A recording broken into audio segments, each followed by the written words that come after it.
আমি আজকে কাকে সাজাতে গেলাম? রানী মুখার্জিকে। আমার এই লাইফে ফার্স্ট টাইম এরকম ব্রাইডকে আমি সাজালাম।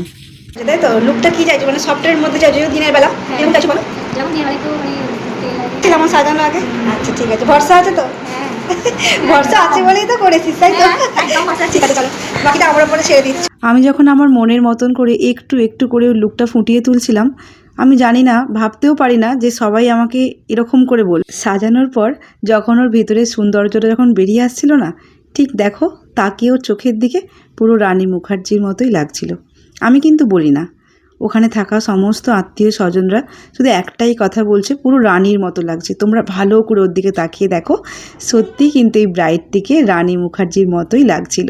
হেয়ার স্টাইলটা করে পুরো লুকটা যখন আমি কমপ্লিট করলাম, দেখো ওর দিক থেকে তো আমি চোখে ফেরাতে পারছিলাম না।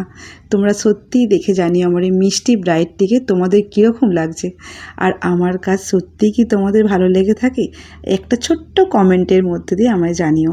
আই মেকআপটাও কিন্তু আমি আমার মনের মতন করে করেছিলাম। আমার এই মিষ্টি ব্রাইডকে দেখে সবাই যখন এত প্রশংসা করে বলছে রানী মুখার্জির মতো লাগছে, আমার তো গর্বে আনন্দে বুকটা ভরে যাচ্ছে। অনেক অনেক মানুষই আমার ওখান থেকে কন্ট্যাক্ট নাম্বার নিয়েছো।